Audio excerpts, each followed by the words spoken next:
You're listening to an archived Cabral Concept podcast. After listening to this show, check out the most up-to-date podcasts available at stephencabral.com/podcasts or search directly on iTunes.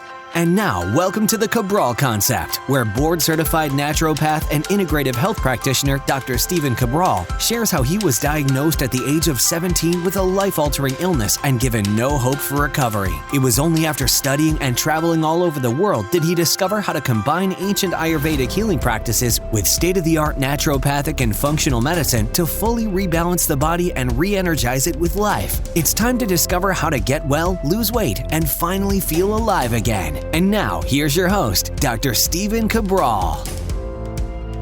And today on this Training Thursday edition, we're going to be taking a reader question and turn it into a full episode because it deserves that much attention. It's one that we've gotten quite a few times. I'm telling you, this one right here is one of those, I don't know if it's a myth that won't necessarily die off or change or whatever it is, but it's one of the most popular ones out there. It's right up there along with, is it okay for women to work out with weights or will they bulk up? I'm not going to answer that today. Hopefully, my answer from previous episodes on that.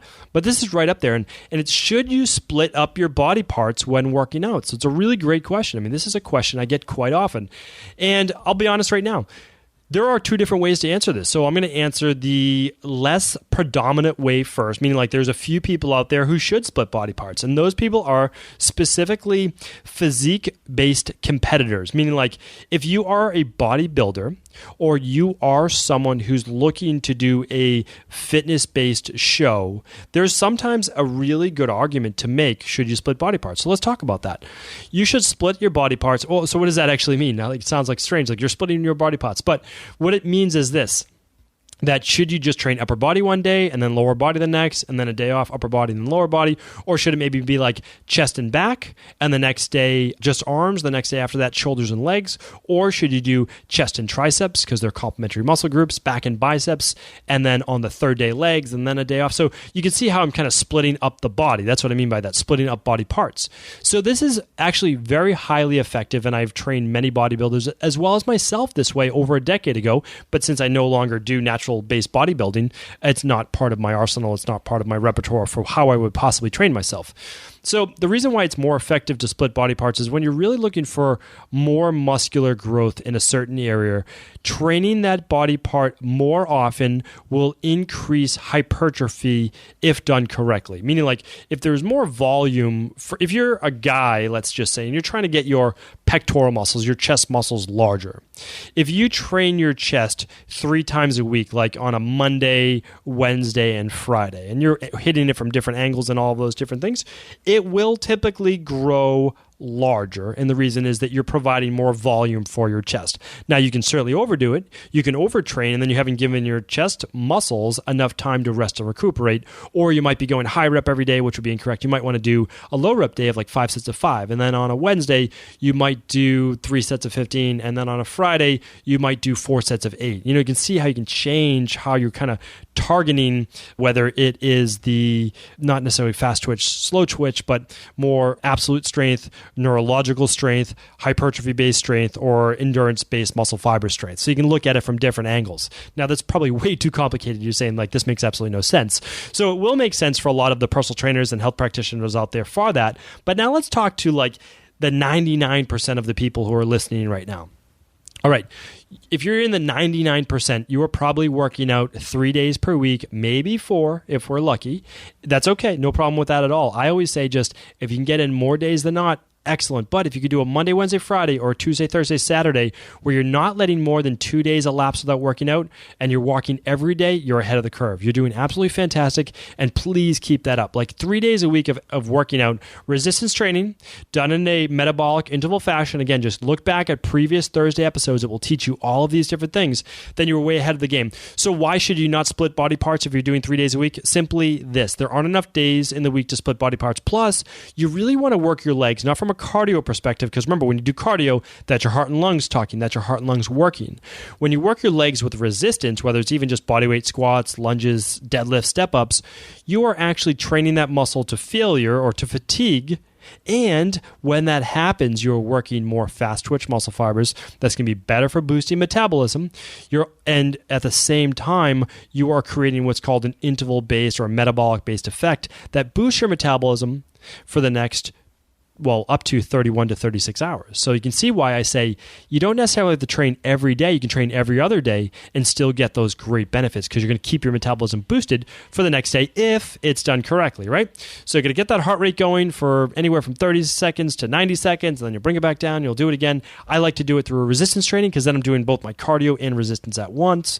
It's a great way to do it. Again, we've given previous examples on this.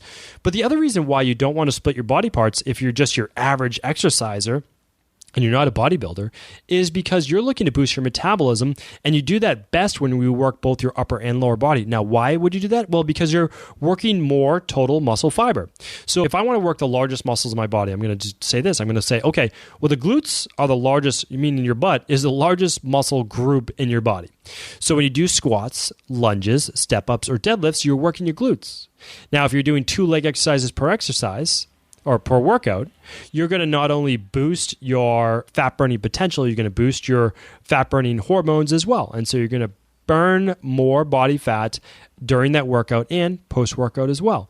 And if you're doing full body, so you work the glutes, and then you're also working the lats, which are the largest in the upper body, and the rest of all the muscles in your body. So the great thing is you don't have to work all of the muscles necessarily to failure by doing multiple exercises per body part, but you are working your whole body in one workout. An example would simply be like a chest exercise and then a certain leg exercise to balance that, some type of core, and then you would do a back exercise to balance your chest exercise, another leg exercise to balance whether it's squats or lunges, and then you would do either an ab, a lower back, or core exercise. So very simple. We set up anywhere from like 5 to 6 exercise workouts. Not too much. They can be done in about anywhere from 20 to 40 minutes or so. And it's great. Then after that, you could do a Tabata interval. You could do a little interval training if you wanted to. You do that 3 days per week. Really, that's what you're looking for. You're going to be golden. That's enough to keep your metabolism elevated. Now, of course, if you're looking for 6-pack abs and you're looking to take it to that next level, if that's you, that's okay. You can just add in another day or 2 of exercise. Again, you don't have to split body parts, but you can do 2 days on, a day off, 2 days on, a day off, and then like an interval-based day. And if you download the welcome package at StephenCabral.com, it gives you all of this information free. Again, this podcast, my website, is about giving you content for free that's hopefully as good as, if not better than, a lot of the paid content online right now.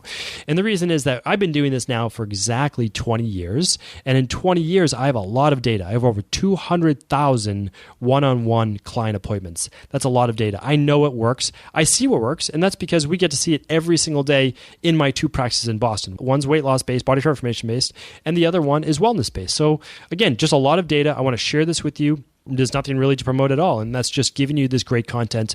So this actual question came in from Cassie. So Cassie, hopefully this answers your question and a lot of other people's questions. This question is asked many, many times. It was an excellent question. I will oftentimes create a whole episode when it deserves more content, a little bit more preface of why I'm giving that answer as well, and sometimes when there's multiple answers to that question instead of just on our Saturday and Sunday house call reviews. So keep the questions coming. I'm always happy to answer them, and hopefully this episode gave you a better understanding of how to plan your workouts, how to design programs, and let you also know if you're on the right track.